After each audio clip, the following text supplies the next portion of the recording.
अभी तक हम लोगों ने पढ़ा है, बुद्ध और उनका धम्म में हम लोगों ने पढ़ा कि किस तथागत गौतम बुद्ध यानी सिद्धार्थ गौतम का जन्म हुआ और उसके बाद किस तरीके से उनके पिता ने उनके लिए 3 महल बनवाए, वर्षा ऋतु, ग्रीष्म ऋतु और शीत ऋतु को, और किस तरीके से उस महल में एक अंतःपुर बनवाया जिसमें सुंदर सुंदर स्त्रियों को रखा, जिससे कि किसी भी प्रकार से सिद्धार्थ गौतम को वन की तरफ यानी कि संन्यास ग्रहण करने से रोका जा सके। और उसके बाद हम लोगों ने पढ़ा कि सिद्धार्थ गौतम की शिक्षा दीक्षा जब पूरी हुई तो 20 साल के जब वो हुए तो शाक्य संघ में उनको प्रवेश दिया गया। और शाक्य संघ का एक नियम था कि कोई भी शाक्य संघ के नियम के विरुद्ध यानी कि उनके खिलाफ नहीं जा सकता था, और यदि वो उन शाक्य संघ के नियम के विरुद्ध जाता था तो उसको देश निकाला दे दिया जाता था। जब 8 साल हो गए सिद्धार्थ गौतम को शाक्य संघ की सदस्यता लिए हुए 8 साल पूरे हो गए, तो उस समय एक ऐसी घटना घटी जिसने कि शुद्धोधन के परिवार को यानी महाराजा शुद्धोधन के परिवार की पूरी काया पलट कर दी, यानी उनको पूरा दुख में डुबो दिया। हुआ ऐसा कि सिद्धार्थ गौतम सदस्यता को 8 साल हो चुके थे, और उस समय जो कि क्योंकि ये शाक्य संघ के थे और इनके बगल में कोलियों का राज चलता था और कोलियों का राज था, और दोनों शाक्यों और कोलियों के बीच में रोहिणी नदी बहती थी जो दोनों राज्यों को अलग करती थी, और प्रत्येक वर्ष दोनों नदी के पानी के लिए विवाद होता था। तो हर वर्ष पहले कौन पानी लेगा इस पे विवाद होता था। तो इस बार शाक्यों के पानी लेने का पहला नंबर था, लेकिन कोलियों ने इस बात को मानने से इनकार कर दिया और उन लोगों ने उनके ऊपर, दोनों लोग एक दूसरे के ऊपर आक्रामक होकर के कुछ सैनिक भी घायल हुए, कुछ लोग भी घायल हुए। तो बात शाक्य संघ में आई और ये तय हुआ कि इस बार नदी का बंटवारा, मतलब नदी का पानी पहले हमें लेना था शाक्यों को, और कोलियों ने हमारे ऊपर आक्रमण कर दिया और हम उनको अब युद्ध के द्वारा उनको मजा चखाएंगे। सिद्धार्थ गौतम ने इस प्रस्ताव का विरोध किया और ये कहा कि पहले ये देख लिया जाए कि कहीं हमारे सैनिकों का भी तो कोई गलती नहीं थी कि केवल उन्होंने ही हमको क्यों मारा, हम लोगों ने भी तो उनके साथ में कुछ गलत किया होगा। तो बात तय हुई तो पता चला कि हाँ, हमारी भी गलती थी, यानी शाक्यों की भी गलती थी।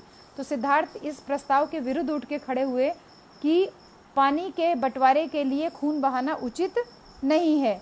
तो सिद्धार्थ गौतम शाक्य संघ के जो सेनापति थे वो पूरी तरीके से बेंट अपॉन थे, पूरी तरीके से वो आतुर थे कि नहीं, इसका जो है बंटवारा, जो पानी का बंटवारे के लिए इस बार जो है लड़ाई हो जानी चाहिए। तो शाक्यों में जो नियम था कि मत लिया जाता है, तो जब सिद्धार्थ गौतम का मत लिया गया तो कोई भी उनके पक्ष में नहीं खड़ा हुआ, उनका बहुमत से खारिज हो गया।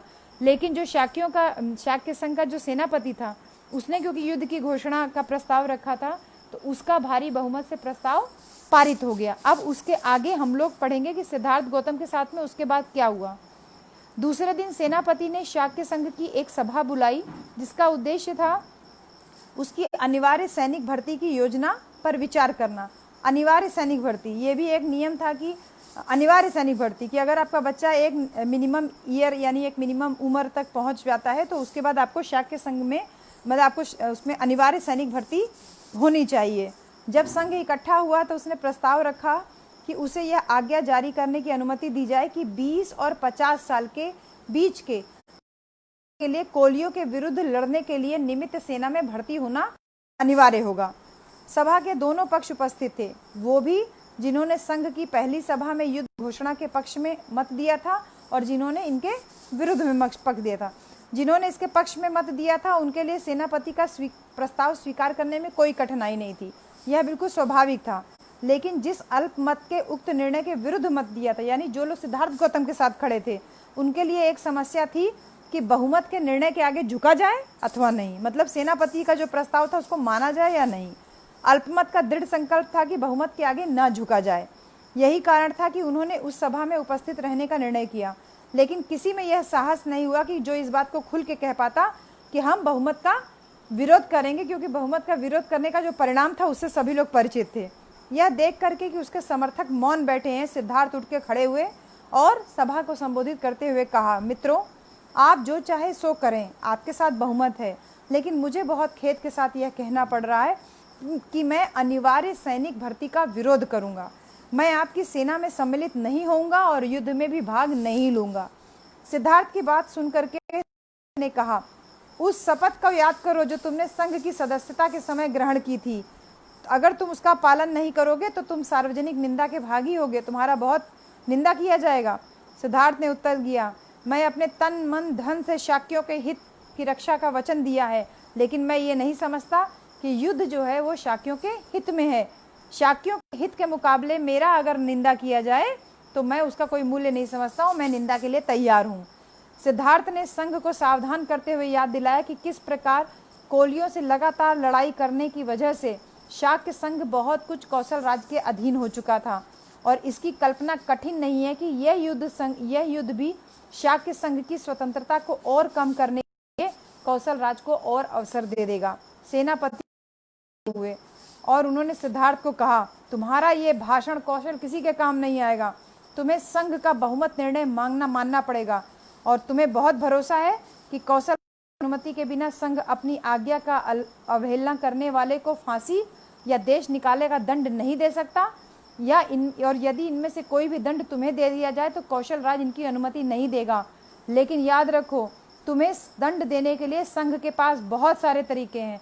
तुम्हारे परिवार का सामाजिक बहिष्कार हो सकता है, संघ तुम्हारे खेतों को जब्त कर सकता है और इसके लिए हमको कौशल राज की अनुमति लेने की कोई जरूरत नहीं है। कौशल राज बगल वाला राज्य था, वो बड़ा राज्य था कौशल राज।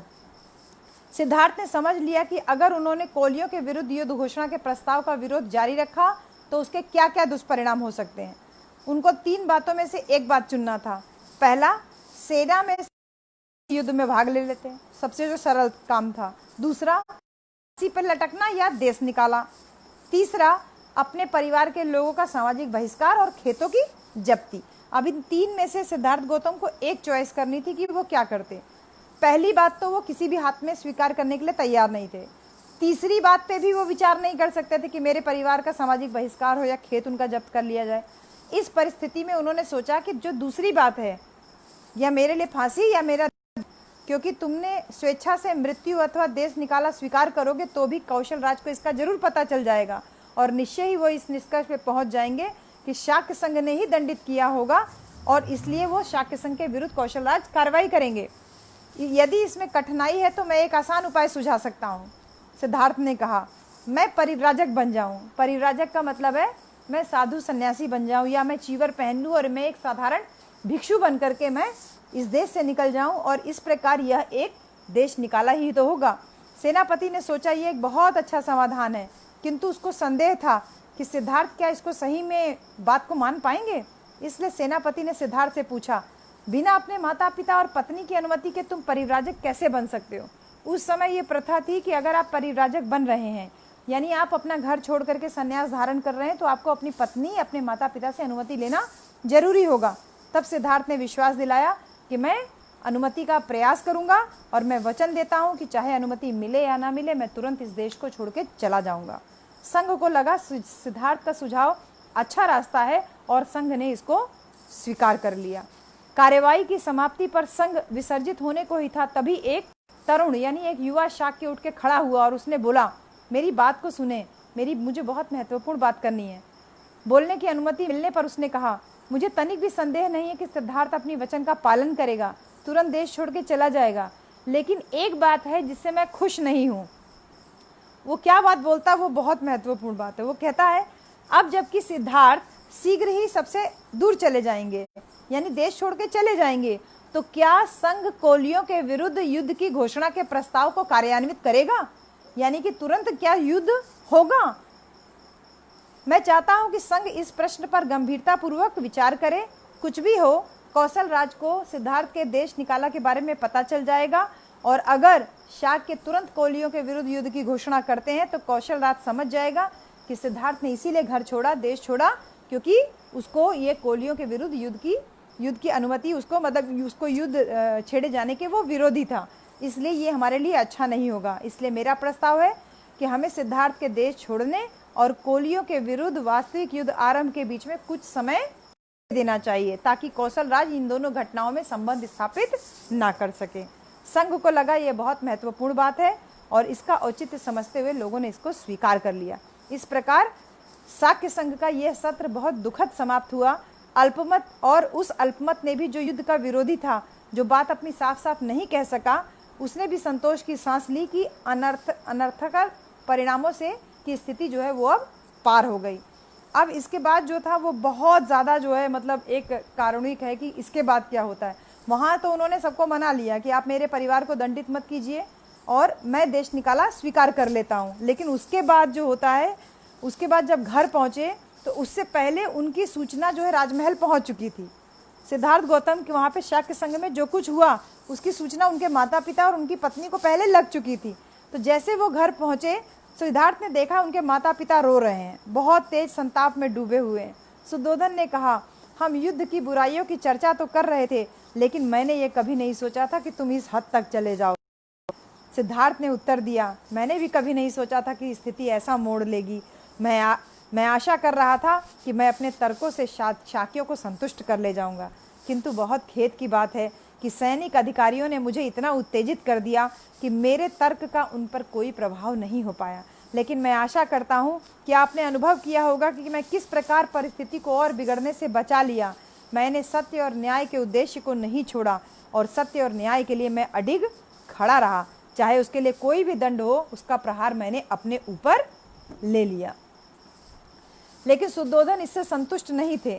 बोले, तुमने ये नहीं सोचा कि हमारे ऊपर क्या बीतेगी? सिद्धार्थ ने कहा, इसीलिए मैंने प्रवज्जा ली। जरा सोचिए, शाक्यों ने अगर हमारे खेत जब्त कर लिए होते तब हमारा क्या होता? लेकिन तुम्हारे बिना हम इन खेतों का क्या करेंगे? सुद्धोधन पीड़ा में भर के बोले, सारा परिवार शाक्य जनपद का परित्याग करके तुम्हारे साथ क्यों ना देश छोड़ करके चले? हम सब लोग भी तुम्हारे साथ देश छोड़ करके चलेंगे। प्रजापति गौतमी भी रोते हुए बोली, मैं भी इस बात से सहमत हूँ, तुम हमसे कैसे जा सकते हो?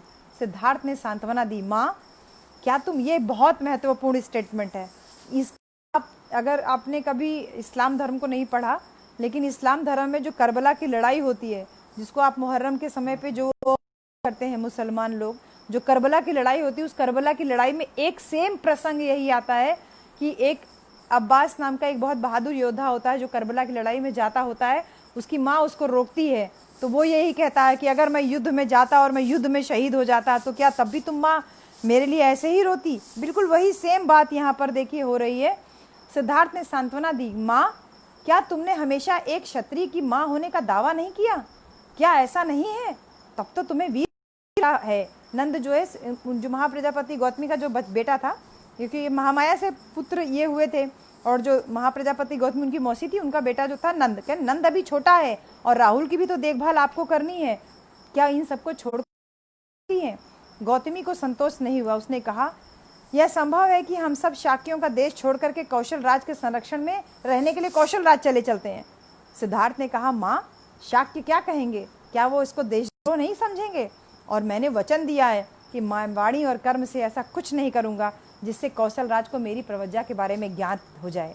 यह सही है कि मुझे अकेले जंगल में रहना होगा, लेकिन उत्तम क्या है, जंगल में रहना अथवा कोलियों के वध में भागीदार बनना? मतलब मैं किसी की वध नहीं कर सकता, भले मैं अकेले जंगल में रहने चला जाऊं। सुद्धोधन ने कहा, इतनी व्यग्रता क्यों? शाक्य संघ ने लड़ाई को तो स्थगित कर दिया, तो तुम भी थोड़े दिन रुक जाओ। हो सकता है कि शायद युद्ध अब कभी चले ही ना, तुम अपनी प्रवज्जा स्थगित कर दो। तुम्हारे यहाँ बने रहने से शाक्य संघ से अनुमति प्राप्त करना हो सकता है संभव हो जाए। सिद्धार्थ को यह बहुत नापसंद आया। उन्होंने कहा, क्योंकि मैंने प्रवज्जा का वचन दिया है, इसलिए शाक्य संघ ने युद्ध को अभी स्थगित कर दिया है। लेकिन संभव है कि मेरे प्रवज्जा लेने पर शाक्य संघ को युद्ध की घोषणा को वापस लेने के लिए राजी किया जा सके, लेकिन यह सब कुछ मेरी प्रवज्जा पर ही निर्भर करता है। मैंने वचन दिया है और मैं उसको पूरा करूंगा। माँ, अब मेरे मार्ग में बाधक मत बनो, मुझे अनुमति दो और आशीर्वाद दो। जो कुछ हो रहा है वो अच्छे के लिए हो रहा है। गौतमी और सुद्धोधन दोनों मौन हो गए। सिद्धार्थ तब यशोधरा के कक्ष में पहुंचे, और इतना स्ट्रांग कैरेक्टर की हिस्ट्री में कोई भी महिला इतनी स्ट्रांग नहीं दिखाई देती जितनी ये यशोधरा दिखती है। अब सिद्धार्थ यशोधरा के पास पहुंचे। माँ बाप से अनुमति मिल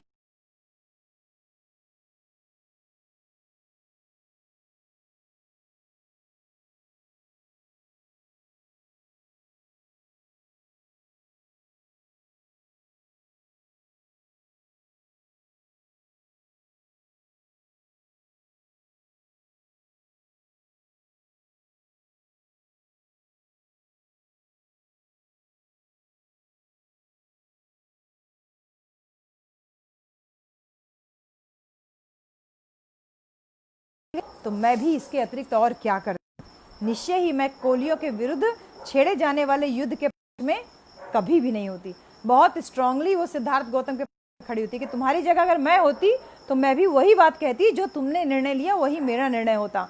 तुम्हारा निर्णय उचित है, मेरी सहमति और समर्थन तुम्हारे साथ है। मैं तुम्हारे साथ प्रवज्जित हो जाती, लेकिन मैं प्रवज्जित नहीं हो रही हूँ। इसका केवल एक कारण है, तुम्हारे बेटे राहुल का पालन पोषण करना है। अच्छा होता कि अगर ऐसा नहीं हुआ होता, लेकिन स्थिति का सामना करने के लिए साहसी और वीर होना चाहिए। तुम अपने कि उसे यशोधरा जैसी पत्नी मिली और समय ने दोनों को अलग अलग कर दिया। लाने को कहा।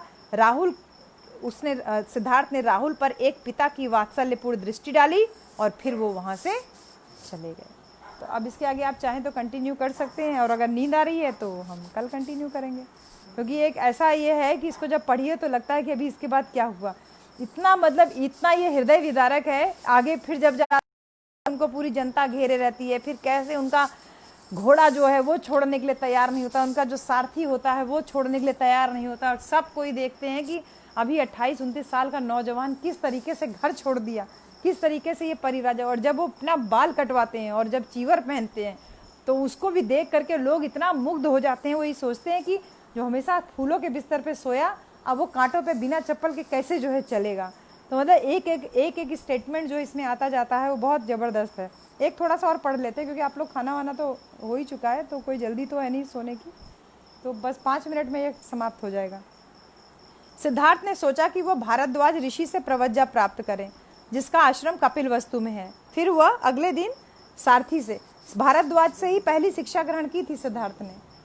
तो उन्होंने अपने अगले दिन अपने सारथी छन्ना को लेकर के और अपने प्रिय अश्व, तो ये भी पता होना चाहिए कि उनका सारथी का क्या नाम था और उनके अश्व का क्या नाम था। सारथी का नाम था छन्ना, और अश्व यानी उनका जो घोड़ा था उसका क्या नाम था, कंथक। कंथक के साथ चढ़ करके वो आश्रम की ओर चले। जैसे ही आश्रम के पास पहुंचे, स्त्री और पुरुष दरवाजे पे इकट्ठे हो गए, मानो वो नए दूल्हे का स्वागत कर रहे हो। और जब उनके समीप वो आए तो सबकी आंखें खुली की खुली रह गईं। उन्होंने बंद कमल की तरह हाथ जोड़ करके उनको नमस्कार किया। वे उसको घेर कर खड़े हो गए। उनके चित्त भाव विह्वल थे, जैसे वे अपलक नेत्रों से उसका पान कर रहे हों और प्रेम के साथ पुष्पित हो रहे हों। कुछ स्त्रियां तो वास्तव में उसे कामदेव का प्रतिरूप समझा, क्योंकि वह अपने श्रेष्ठ लक्षणों और अलंकारों से सहज ही अलंकृत था। मतलब इतना तेज था, इतना खूबसूरत लग रहे थे तथागत बुद्ध। दूसरे ने उसकी शालीनता और तेजस्विता को समझा, जैसे कि अपनी अमृतमय किरणों के साथ चंद्रमा खुद पृथ्वी पर उतर आया हो। अन्य उसके सौंदर्य से मुग्ध होकर के ऐसे खड़े थे जैसे मानो उसको निगल जाएंगे। एक दूसरे को देख करके सब लंबी लंबी सांसें ले रहे थे।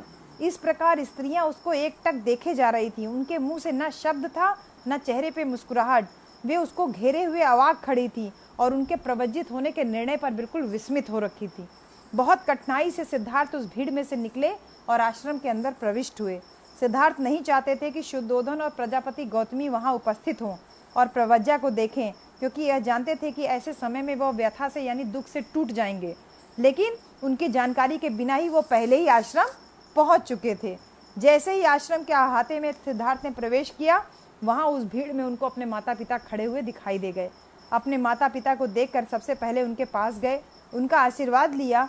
वे इतने भाव विह्वल थे कि उनके मुंह से एक शब्द नहीं निकला। वे रोते रहे, उसे अपनी छाती से लगाया और आंसुओं से उनको नहला डाला। छन्ना ने कंथक को आश्रम में एक पेड़ से बांध दिया, वह भी वहां खड़ा था। सिद्धार्थ शुद्धोधन और प्रजापति को आंसू बहाता हुआ देख वो भी रोने लगा। बहुत कठिनाई से अपने माता पिता से स्वयं को अलग करके सिद्धार्थ वहां गया जहां छन्ना खड़ा था। उसको वापस घर ले जाने के लिए अपने वस्त्र और गहने दे दिए। उन्होंने अपना सिर मुंडवाया, जैसा एक परिव्राजक के लिए जरूरी था, और उसके बाद उनका चचेरा भाई महानाम परिव्राजक का जो वस्त्र था, वो वस्त्र और भिक्षा पात्र वो दोनों ले आया। सिद्धार्थ ने उसको पहन लिया। इस प्रकार परिव्राजक जीवन में प्रवेश करने के लिए तैयार होकर सिद्धार्थ भारद्वाज के पास गए, जिससे कि वो उसको प्रवज्जा दे सके। अपने शिष्यों की सहायता से भारद्वाज ने आवश्यक संस्कार किए और सिद्धार्थ के परिव्राजक बन जाने की घोषणा की। यह याद करके कि उसे शाक्य संघ के सम्मुख प्रतिज्ञा की थी कि प्रवज्जा लेने की और दूसरे बिना देरी किए हुए शाक्य संघ की जनपद से जल्दी से बाहर हो जाने की, सिद्धार्थ गौतम संस्कार समाप्त होते ही अपनी यात्रा पर निकल पड़े। आश्रम में जनसमूह इकट्ठा हो गया। वह बहुत असाधारण था, क्योंकि सिद्धार्थ की प्रवज्जा की परिस्थितियां जो थी वो भी बिल्कुल असाधारण थी। जब राजकुमार आश्रम से बाहर निकले तो जन समूह उसके पीछे पीछे चल दिए। उसने कपिल वस्तु से विदा ली और अनोमा नदी की ओर आगे बढ़ा। ये अनोमा नदी आज भी है। अनोमा नदी की ओर आगे बढ़ा। उसने पीछे मुड़कर देखा तो जन समूह उसके पीछे पीछे चला आ रहा था। वह रुका और संबोधित किया, भाइयों और बहनों, मेरे पीछे आने से कोई लाभ नहीं। मैंने शाक्यों और कोलियों के बीच झगड़ा निपटाने में मैं असफल रहा हूँ, लेकिन यदि तुम समझौते के पक्ष में जनमत तैयार कर लो तो तुम लोग सफल हो सकते हो। इसलिए कृपया करके वापस लौट जाओ। उनकी प्रार्थना सुनकर के भीड़ वापस लौटने लगी। सुदोधन गौतमी भी महल की ओर चले गए। सिद्धार्थ गौतम के त्यागे वस्त्र और गहनों को देखना गौतमी के लिए असहाय था और उन्होंने उसे एक कमल के तालाब में फेंकवा दिया। सिद्धार्थ गौतम के प्रवज्ञा ग्रहण की तो उनकी आयु केवल 29 साल थी। लोग उनकी प्रशंसा करते और ठंडी आंख भरते। यह शाक की उच्च कुल उत्पन्न है, यह श्रेष्ठ माता पिता की संतान है, यह संपन्न है, तारुण के मध्य में है, यह सुंदर शरीर और बुद्धि से युक्त है, सुख भोग में पला है और यह अपने संबंधियों से इसलिए लड़ा ताकि इसे पृथ्वी पर प्राणियों के लिए शांति और सद्भावना बनी रहे। वह शाक के तरुण था जो नातेदारों के बहुमत के आगे हार गया, लेकिन झुका नहीं और स्वैच्छिक दंड भुगतान स्वीकार किया। उसने ऐश्वर्य की जगह दरिद्रता, भोग की जगह भिक्षा, घर की जगह बेघर हो जाना था और इस प्रकार उनकी देखभाल करने वाला कोई नहीं था। संसार में ऐसा कुछ नहीं है जिसको वह अपना कह सके। यह स्वेच्छा से किया हुआ महान त्याग है। यह वीरता और साहस का कार्य है। इतिहास में इसकी कोई उपमा नहीं मिलती। यह शाक्य मुनि अथवा शाक्य सिंह कहलाने का अधिकारी है। इसलिए सिद्धार्थ गौतम को शाक्य मुनि भी बोलते हैं और शाक्य सिंह भी बोलते हैं। शाक्य कुमारी किसा गौतमी का कथन कितना सही था। सिद्धार्थ के संबंध में उन्होंने कहा था, धन्य है वे माता पिता जिन्होंने ऐसे पुत्र को जन्म दिया और धन्य है वह पत्नी जिसका ऐसा पति है। तो ऐसे ही अभी छन्ना और इसके बाद कंथक किस तरीके से वो रोते हैं। जो उनका कंथक था घोड़ा, जिस यात्रा को यानी जिस दूरी को वो एक रात में पूरा कर लेता था, पूरे 7 दिन लग गए उस दूरी को उसको पूरा करने में। 7 दिन या 12 दिन लग गए उसको, और वो उतने दिन तक उसने रास्ते में घास तक नहीं चरी। इतना दुखी था सिद्धार्थ के जाने से उनका घोड़ा, इतना दुखी था। और फिर वो आया और फिर सब लोग वहाँ सोचते हैं, महल में पहुँचता है तो घोड़ा बंधा होता है तो सब लोग सोचते हैं कि शायद रास्ते में उनका मन जो है बदल गया होगा। तो लोग देखने दौड़ते हैं, अरे सारथी भी आ गया। सोचते हैं सारथी को देख करके शायद वापस आ गए होंगे। तब दौड़ के जाते हैं, देखते हैं तो वहाँ पे वो अकेले आया होता है। फिर दौड़ के जाते हैं, घोड़े को देखते हैं, घोड़ा भी अकेले होता है। तो वो सब लोग बहुत दुखी हो जाते हैं। वहाँ की जो जनता होती है बहुत दुखी हो जाती है कि वो सिद्धार्थ गौतम ने अपना निर्णय बदला नहीं। बहुत कारुणिक है ये जो आगे चलता है, और इसके बाद असली काम इसके बाद शुरू होगा। तो आज आप लोगों के बीच में भ्रम दूर हो गया ना। सिर्फ पानी के बंटवारे के ऊपर जो लड़ाई हुई उस वजह से सिद्धार्थ गौतम ने अपना घर छोड़ा था। तो ये जो मम्मी देखती हो ना, ये जो मुद्रा है, ये जो बैठी वाली, ये जो तथागत बुद्ध को ज्ञान प्राप्त हो गया था, जो बोधगया में मूर्ति लगी है, वो ये वाली है। तो आप लोग कभी प्लान बनाइए, लॉकडाउन खत्म होता है तो आप लोग जो 4 धाम की यात्रा करते हैं वो 4 धाम यही है। पहला धाम तो ये है जहाँ पे इनका जन्म हुआ, यानी जो लुम्बिनी है कपिल वस्तु, वो। दूसरा धाम वो है जहाँ पे इनको ज्ञान प्राप्त हुआ, यानी कि बोध गया। तीसरा धाम वो है जहाँ हम लोग रहते हैं, यानी सारनाथ, जहाँ पे भगवान बुद्ध ने पहला उपदेश किया। और चौथा धाम वो है जहाँ पे तथागत गौतम बुद्ध ने अपना शरीर त्यागा था, यानी कि कुशीनगर। 4 धाम की यात्रा अगर आप लोग कभी करनी हो तो ऐसे चलिए कि यहाँ से चलिए बनारस, बनारस से बोध गया, और बोध गया से फिर कुशीनगर होते हुए वापस आप आ जाइए श्रावस्ती होकर के। तो ये जो है 4 धाम की यात्रा पूरी होगी धीरे धीरे। मतलब रोज़ाना 2 पेज पढ़िए इसको, ये पूरी हो जाएगी। हम तो जब तक हैं तब तक पढ़ रहे हैं, लेकिन हम जब चले भी जाएंगे तब भी आप लोग इसको लगातार जारी रखिएगा। और आप सब भी इस पुस्तक को प्रतिदिन 2 चैप्टर कम से कम रोज़ाना पढ़िए। इस तरीके से जो आपका एक धम्म ग्रंथ है अपने घरों में, उस धम्म ग्रंथ को हम पढ़ करके और अपने बच्चों तक स्पेशली बुद्ध और उनका धम्म के बारे में उसकी जानकारी दे सकते हैं। तो सभी लोग मंगल कामना कर लिया जाए।